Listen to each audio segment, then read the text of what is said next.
សួស្តីអ្នកទាំងអស់គ្នាថ្ងៃនេះមគ្គុទ្ទេសក៍សូមណែនាំលោកអ្នកអំពីរបៀបនៃការជួយសង្គ្រោះអ៊ីមែល Gmail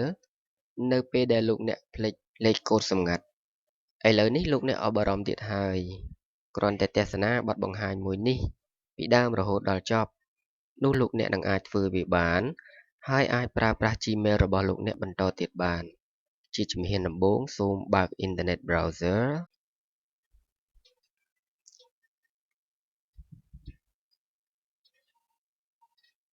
នៅក្នុងប្រអប់នេះសូមវាយពាក្យ gmail.com រួចចុច Enter បាទនៅក្នុងប្រអប់ email គឺលោកអ្នកត្រូវវាយបញ្ចូល email របស់ខ្លួន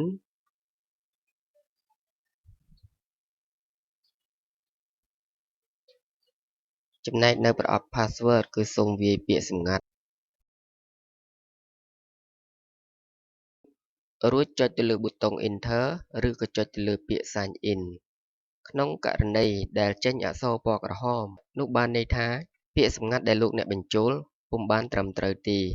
ឬក៏លោកអ្នកភ្លេចដូច្នេះដើម្បីដោះស្រាយបញ្ហានេះសូមលោកអ្នកចុចទៅលើពាក្យ Need help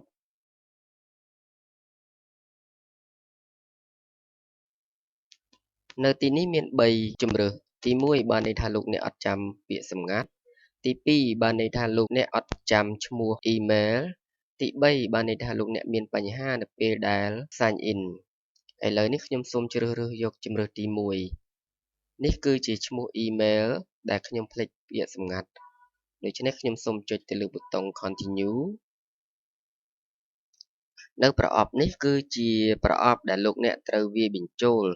ពាក្យសម្ងាត់លើកចុងក្រោយដែលលោកអ្នកចងចាំក្នុងករណីដែលលោកអ្នកមិនចាំទេសូមចុចទៅលើប៊ូតុង I don't know ទីនេះគឺជាប្រអប់ដែលលោកអ្នកត្រូវវាយបញ្ចូលលេខទូរស័ព្ទដែលលោកអ្នកបានប្រើសម្រាប់ email មួយនេះ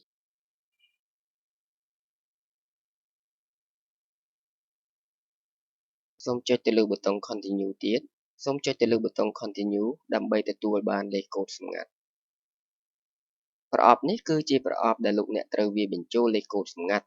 ដែលលោកអ្នកទទួលបានពីខាង Google ចូលទៅក្នុងប្រអប់សារទូរស័ព្ទដៃរបស់លោកអ្នក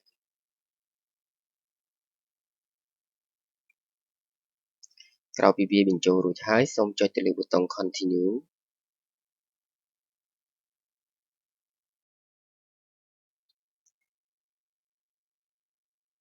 នៅទីនេះគឺជាប្រអប់ដែលលោកអ្នកត្រូវវាយបញ្ចូលលេខកូដសម្ងាត់ថ្មី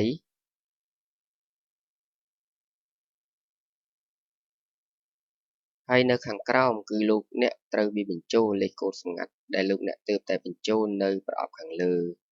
សូមបញ្ជាក់ថាលេខកូដសម្ងាត់ទាំងពីរគឺប្រអប់ខាងលើនិងប្រអប់ខាងក្រោមសូមឲ្យដូចគ្នា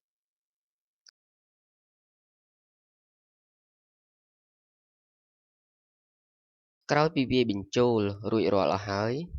សូមចុចទៅលើប៊ូតុង Change Password កន្លែងនេះបញ្ជាក់ថាដំណើរការនៃការផ្លាស់ប្ដូរពាក្យសម្ងាត់របស់យើងបានរួចរាល់រួចហើយសូមចុចទៅលើប៊ូតុង Review My Recovery Info